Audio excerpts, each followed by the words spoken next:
श्री प्रभु ने प्यारा श्री यमुना जी ना लाडीला एवा रसिक सत्संगी वैष्णवों ने जय श्री कृष्ण। 500 વર્ષ પહેલા એક બહુ સુંદર શબ્દ વાપર્યો, રામસ્તુ અસ્મદ સ્વામી સમો મતઃ. ભગવાન શ્રી રામ એ અમારા સ્વામી શ્રી કૃષ્ણના સમાન છે. ખ્યાલ આવ્યો? સમાન છે. પ્રિય વૈષ્ણવજનો, આ સ્વરૂપને કોણ ઓળખી શકે?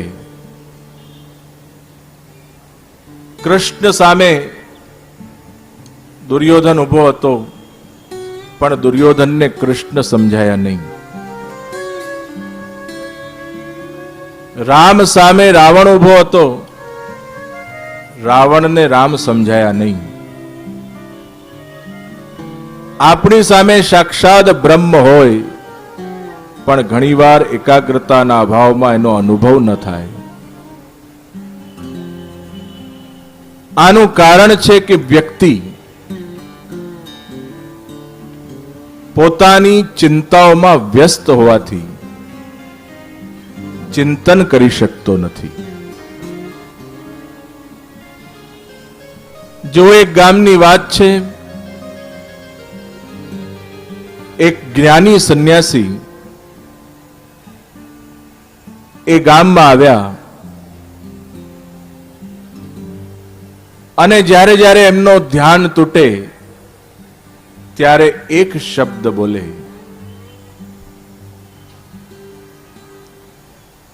पिछला छोड़ो,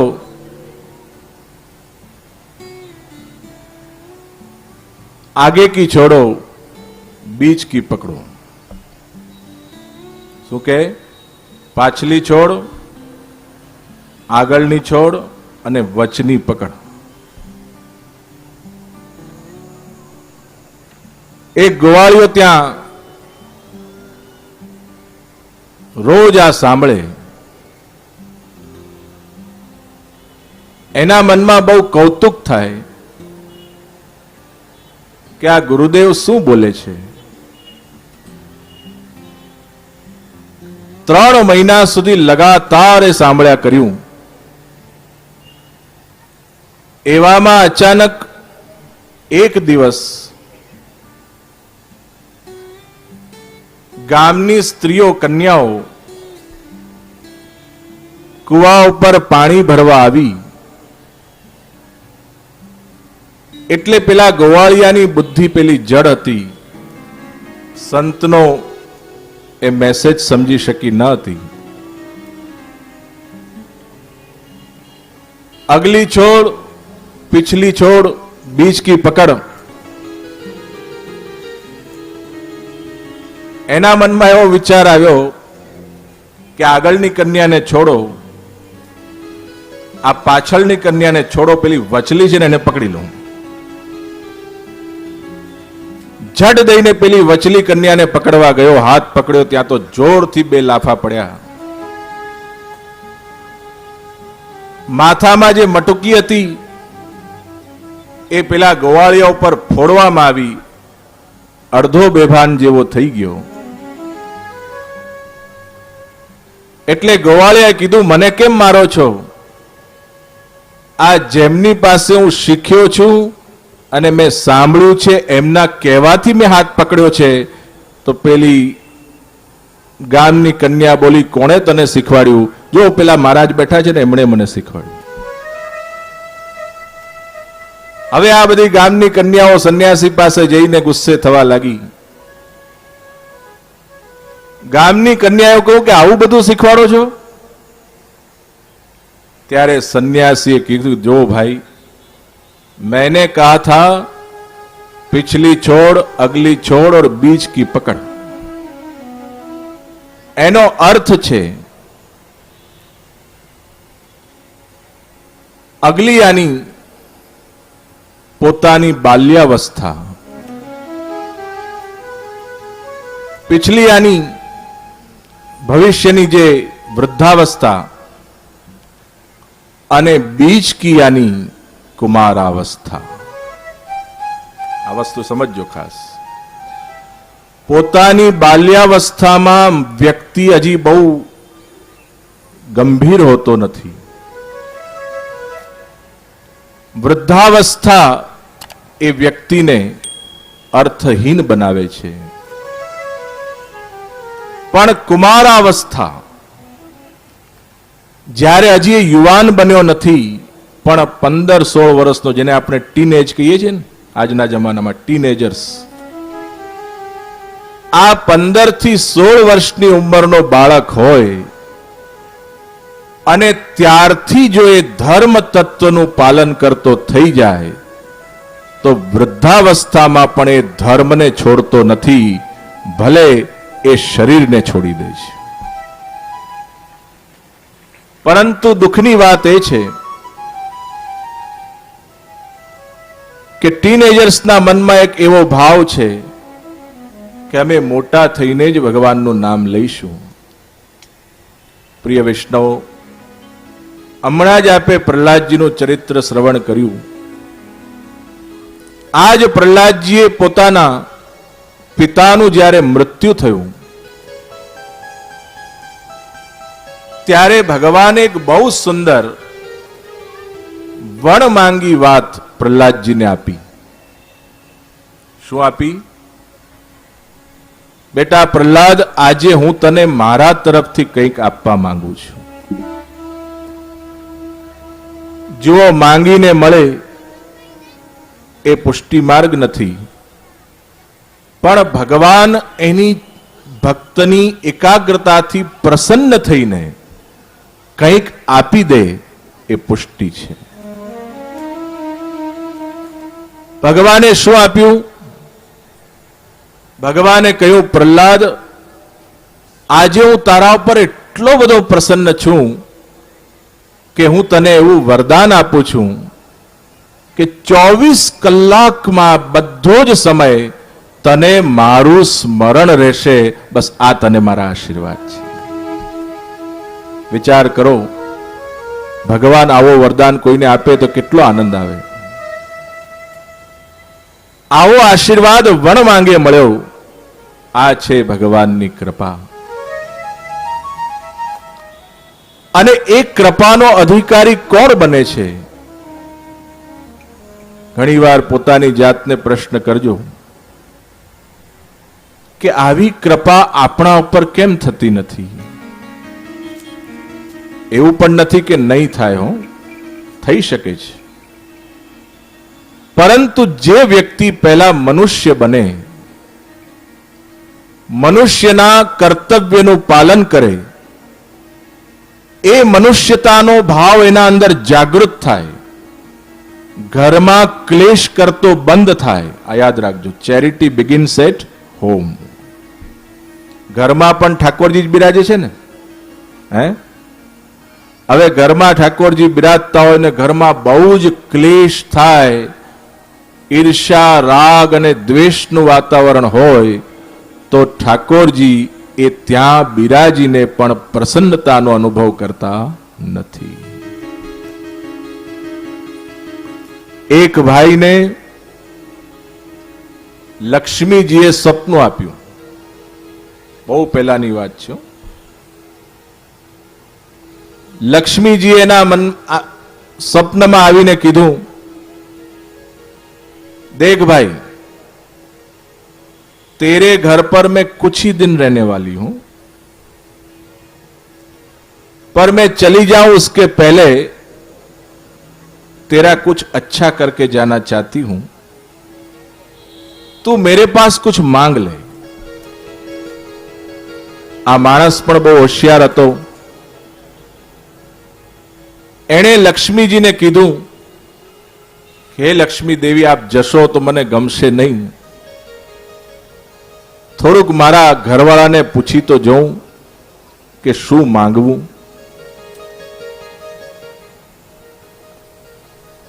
એના ઘરે આવ્યો, સવાર પડી, જાગ્યો, બધાને પૂછે છે. 3 થી 4 વહુઓ એના ઘરમાં હતી, પહેલી વહુએ કીધું કે સસુરજી બહુ મોટો મહેલ જેવું કંઈક માંગી લો. બીજી વહુએ કીધું ખૂબ સોનું મળી જાય એવું માંગી લો. ત્રીજી વહુએ કીધું કોઈક અજ્ઞાત ધન મળી જાય એવું માંગી લો. પણ પેલી ચોથી વહુ હતી ને એ બહુ ભગવદી અને વૈષ્ણવ હતી. આ યાદ રાખજો ખાસ. જે વૈષ્ણવ હોય એના ઉપર શ્રી ઠાકોરજીની કૃપા હોય. એનો સંગ એ સસરાને થયો, એનો ભગવદ ભાવનો સંગ એ સસરાને થયો. અને સસરાજીને એને કીધું કે જુઓ સસુરજી, એક વાત તો સમજી લો કે લક્ષ્મીએ જવાની તૈયારી બતાવી છે, એટલે તમે ગમે તેટલું માંગ કરશો ને, મહેલ માંગશો, સોનું માંગશો, બધું જ માંગશો, પણ એ જવાની છે એટલે જવાની છે. એ આપીને પણ પાછું ટકશે નહીં. અને જો સસુરજી એ બધી વસ્તુને જો ટકાવવી જ હોય તો એક જ વસ્તુ માંગજો કે હે લક્ષ્મી માં, અમારા ઘરમાં પરસ્પર સદભાવ રહે, બસ એટલું જ હું માંગુ છું. તમને કદાચ પ્રશ્ન થાય કે આવું તો કેવું માંગ્યું?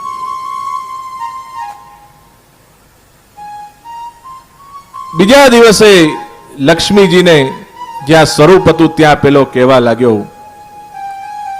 હે લક્ષ્મી દેવી, મારે આપની પાસે બીજું કંઈ જોઈતું નથી, પણ આપ એવી કૃપા કરો કે આપ પધારી જાઓ અને અમારા ઘરમાંથી લક્ષ્મી જતી રહે. આ બધા માટે સમજવા જેવી વાત છે. કોઈક વાર લક્ષ્મી બહુ હોય અને કોઈક વાર લક્ષ્મી જતી પણ રહે, તો હે લક્ષ્મી દેવી, એવી કૃપા કરજો કે અમારા ઘરમાં જેટલા અમે મેમ્બર્સ છીએ, સદસ્યો છીએ, એ પરસ્પર જતી લક્ષ્મીમાં ઝઘડો ન કરીએ અને બધા પરસ્પર સંપથી રહીને એકબીજાની ભાવનાનો આદર કરીને એકબીજા માટે સદભાવ રાખશું તો કપરા સમયમાં પણ અમે જીવી જઈશું ને જીતી જઈશું. માટે આજ અમને આપો. ખ્યાલ આવ્યો? ત્યારે લક્ષ્મીએ બહુ સરસ જવાબ આપ્યો, અરે ભક્ત, તે એવું માંગી લીધું છે કે હવે મને જવાની ઈચ્છા જ થતી નથી. ખ્યાલ આવ્યો? કારણ કે તે શું માંગ્યું છે? તે એવું માંગ્યું છે કે પરસ્પર પ્રેમ રહે, પરસ્પર સદભાવ રહે, રાગ દ્વેષ મટે, એકબીજાનો આદર કરીએ, સાચા મનુષ્ય બનીએ. અને એક વસ્તુ યાદ રાખ, આ બધું જે ઘરમાં હોય છે ને, એ ઘરને છોડીને હું કદી જતી નથી, કારણ કે એનું બીજું પગલું છે પરમાત્માની ઘરમાં પધરામણ. હવે સમજાયું? જે લોકો આવા પ્રકારના કુટુંબ હોય છે ને, જુઓ એક વસ્તુ મગજમાં રાખો, આપણા શ્રી વલ્લભાચાર્યજીએ બહુ મોટી કૃપા આ વૈષ્ણવ સમાજ ઉપર કરી છે. જો બહુ ગંભીરતાથી વિચારશો તો ખબર પડશે. શ્રી વલ્લભાચાર્યજીનું એક નામ છે, સર્વોત્તમ સ્તોત્રની અંદર શ્રી કૃષ્ણ હાર્દવિત. આપણા વલ્લભ એ આપણા શ્રી કૃષ્ણના હૃદયને જાણનાર છે. જો યાદ રાખજો, કોઈ મોટા મિનિસ્ટરના હૃદયને જાણવાથી કઈ ફાયદો ખરો? હે? કે ધીરુભાઈ અંબાણીના હૃદયને તમે જાણો કે તમને શું ફાયદો થાય? પણ જેને આ બધાને બનાવ્યા છે, આખી દુનિયા બનાવી છે, આપણું પણ સર્જન ભગવાને કર્યું છે, એ ભગવાનના હૃદયને જો આપણને જાણવા મળે અથવા કોઈ જણાવે તો એ મોટો ખજાનો લાગ્યો કહેવાય કે નહીં? સાચું કહેજો. હે? તો ગુસાईजी महाराज કહે છે સર્વોત્તમ સ્તોત્રની અંદર कि हमारे श्री वल्लभ ने वो चाबी ढूंढ ली है, वो ताला खोलने की उनके पास सामर्थ्य है. कौन सा ताला है? हमारे कृष्ण के हृदय का ताला. उसमें क्या है और क्या नहीं है, ये हमारे श्री वल्लभ जानते हैं. તો મહાપ્રભુજીને પૂછીએ કે આપણા હૃદયનો, અમારા કૃષ્ણનું હૃદય શું છે?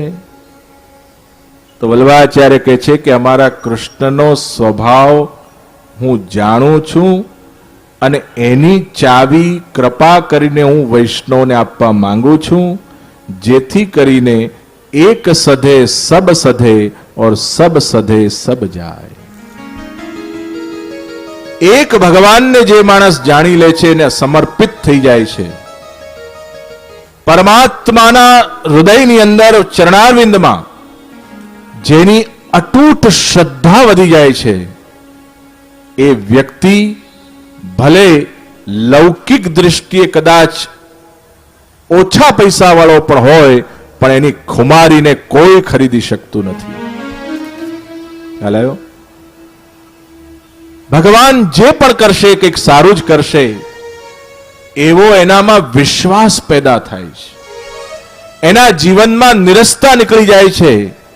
એ દરરોજ ઘરમાં એવું વિચારે છે કે આ બધા મારા સગા સંબંધી તો છે જ, પણ મારો સાચો સગો તો મારો કોણ? શ્રીનાથજી છે. તો શ્રી મહાપ્રભુજી એક સુંદર ચાવી બતાવી કે અમારા કૃષ્ણનો સ્વભાવ કેવો છે. શ્રી વલ્લભ કે છે અમારા કૃષ્ણનો સ્વભાવ ભક્તના પરાધીન થવાનો છે. જો કેટલી મોટી ચાવી બતાવી. કેવા છે આપણા કૃષ્ણ કે જ્યારે કોઈ સાચા દિલથી ભક્તિ કરે ને તો એના પણ એ પરાધીન થઈ જાય છે. મહારાજા અંબરીશ, એમનો નિયમ હતો 51 મણ મરી પીસતા. તમે વિચાર કરો, 2 કિલો મરી પીસવું હોય તો કેટલું અઘરું લાગે. દ્વારકાધીશ જેમના માથે બિરાજે અને અંબરીશ રાજાની 51 રાણીઓ હતી. 51 મણ મરી પીસે,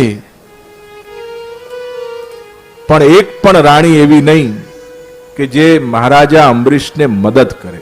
ખ્યાલ આવ્યો? હવે ઘરમાં તમે બિચારા એકલા જ સેવા કરતા હો ને કોઈ તમને મદદ ન કરે, તમને કેવું લાગે? પણ જો ઘરમાં તમે સેવા કરતા હો અને જો 2 જણ પણ તમને એમ કહે કે ચાલ તું ઠાકોરજીની સેવા કરે છે ને, હું તને મદદ કરું, તો આપણે તો ખુશ થઈએ, પણ આપણાથી અધિક એ જેની સેવા તમે કરો છો ઠાકોરજી 10 ગણા પ્રસન્ન થઈ જાય. સાચું કહું છું. અંબરીશ રાજાની 51 રાણીઓ, પણ એક પણ રાણી અંબરીશ રાજાના માથેથી પસીનો પડે, થાકીને લોટપોટ થઈ જાય, પણ પેલી રાણીઓ એકની ટસની મસ્ત ન થાય. અંબરીશ રાજાએ વિચાર કર્યો કે જે સ્ત્રીઓ મારા ઠાકોરજીને મદદ નથી કરતી ને, હવે એ પત્નીઓ પાસે મારે જવું પણ નથી. પેલી 51 રાણીઓ રોજ વિચાર કરે ક્યારે રાજા અમારા ઘરે પધારે, પણ એક પણ દિવસ જાય નહીં. એવામાં એક દિવસ પોતે મરી પીસતા હતા, ત્યાં પાછળથી કોઈ સુંદર પંખો કરી રહ્યો હતો. એટલે રાજાને થયું કે એકાદ રાણી આવી લાગે છે. પંખાની સુગંધ જોઈને જોયું, પાછળ જોયું તો દ્વારકાધીશ પોતે અંબરીશ રાજાને પંખો કરી રહ્યા હતા. ખ્યાલ આવ્યો? તો અંબરીશ રાજાને બહુ આશ્ચર્ય થયું, કૃપાનાથ આપને આટલો બધો શ્રમ, હું આપનો દાસ છું, આપ મારા માટે આટલો શ્રમ લઈને મને પંખો કરો છો? હું આપનો દાસ છું, આ મને શોભે નહીં. ત્યારે દ્વારકાધીશ કેટલું સુંદર બોલ્યા. જો મહાપ્રભુજીનો આ સિદ્ધાંત છે. શ્રી દ્વારકાધીશ ઠાકોરજી બોલ્યા કે देखो अम्बरीश, मैं तुम्हारा स्वामी हूं कि नहीं? अम्बरीश राजा के आप 10 बार मेरे स्वामी हो, और तुम क्या हो? आप मेरे पति हो और मैं आपकी पत्नी हूं. भले पुरुष होवा पण આપણે એમના ભાવ તો શું છે? આપણા પતિ શ્રી ઠાકોરજી છે, આત્માના પતિ છે. તો જેમ ઘણીવાર પત્ની બહુ જ થાકી ગઈ હોય અને કોઈક વાર એનો પતિ એને મદદ કરે તો એમાં કંઈ ખોટું નથી, એમ હે અંબરીશ, આજે તું આટલો બધો થાકી ગયો છે, 51 મણ મરી તું પીસે છે, આજે મને પણ જરાક આનંદ લેવા દે કે મારા ભક્તને હું પણ સેવા કરું.